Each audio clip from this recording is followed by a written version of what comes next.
So here's the deal. I had recorded about 10 minutes of me yakking while I was preparing to do this tree.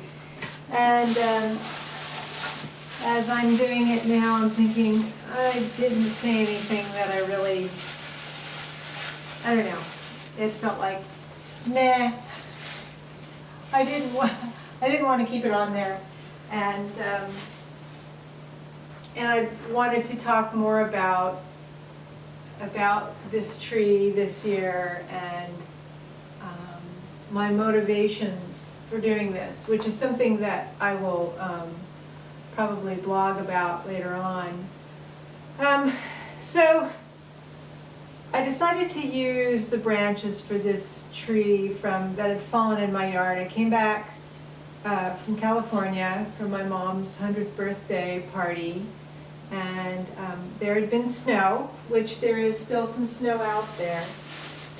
And I saw the branches around, and I have had this idea for some time. I mean, this is something I've thought about actually over the years of when thinking about Christmas trees and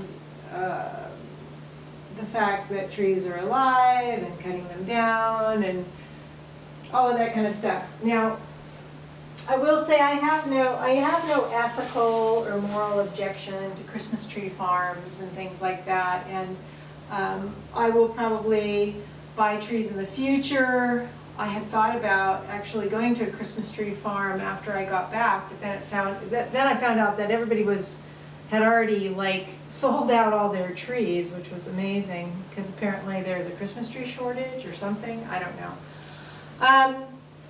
So I don't have any major moral objection to Christmas tree farms. I see them like any other agricultural commodity for the most part.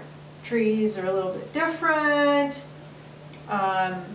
I also feel like having your own little forest or woods where you might thin trees because it's healthy for the forest to do so.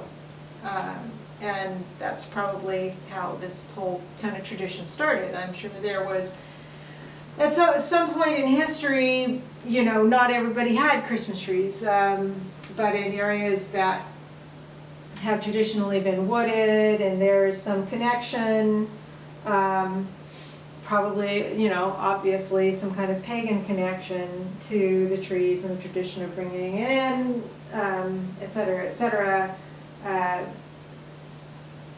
It's different now because of the way everything has been commodified. Now, I worked at a nursery this year, and I actually still have one more day there, and that's how they make their money during this season. And so my effort at doing this is not an overall objection to buying Christmas trees or cutting down trees for Christmas trees. I think everybody has to judge how they approach that in in the ways that resonate with them. And this year, so I had this thought before of using limbs from trees to create, another tree. How could that be done? Oh, that's a neat idea, but I wouldn't know how to do that. Well, when I came back this year or last week, beginning of this week, from California, and saw all the limbs down, I was thinking, those are some big limbs.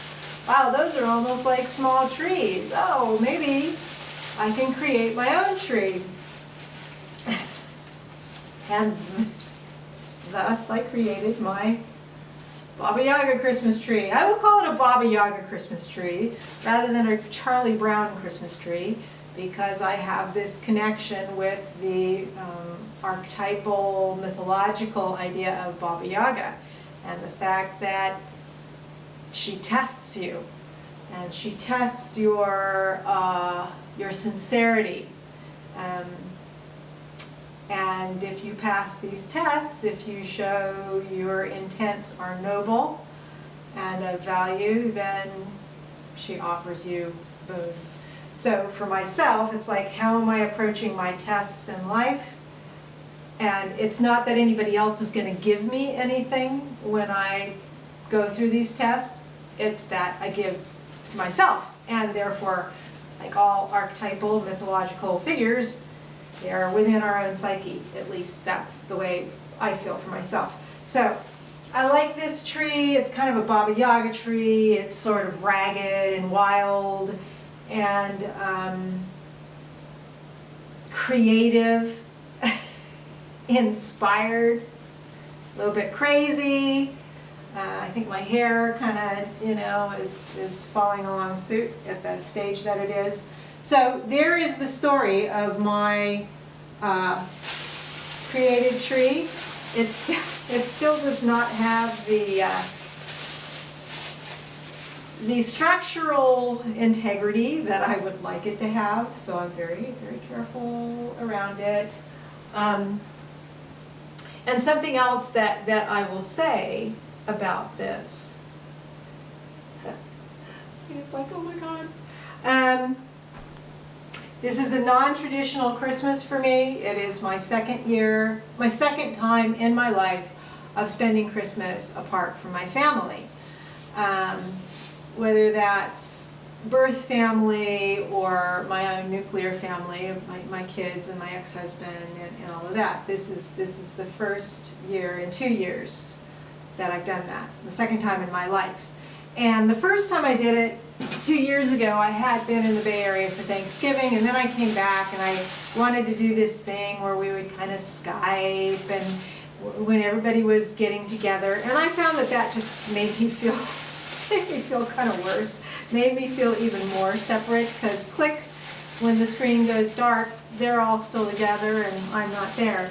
And so that's the way it was 3 years ago. I feel like I'm in a different kind of psychic headspace this year than I was 3 years ago. I feel like this past year has seen some pretty significant progress for me on different levels. Getting myself out in the world, not being afraid to connect with people for things that I need, whether it's a volunteer gig or a job or something like that.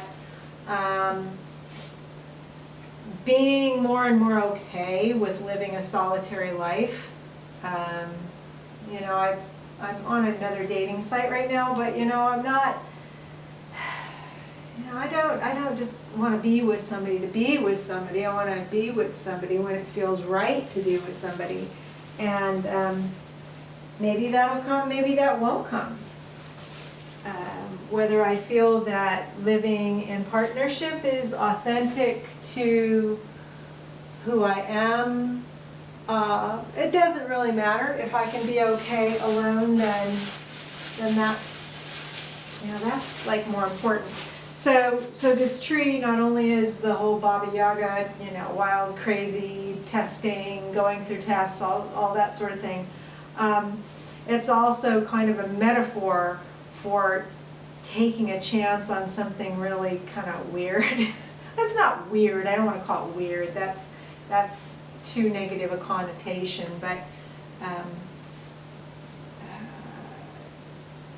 just different. This is going to be a different year, and I want to approach the midwinter holidays with a different mindset, and I feel I am doing that. So this is part of that. And so the tree's almost decorated. It's probably not going to be much more than this. This is a tree that's highlighting the wildness of nature and the risk at going forward into something new, or the strength or the energy of that. And it's highlighting Also the ornaments that I have from like my childhood, and ones that I've bought since I've been here, and ones that I had when I was with my ex-husband and my kids. And so it's kind of integrating all that and hopefully helping me take it forward into 2018. So yada, yada, yada, yada. So there's my Vlogmas, Merry Vlogmas for December 14th. Bye.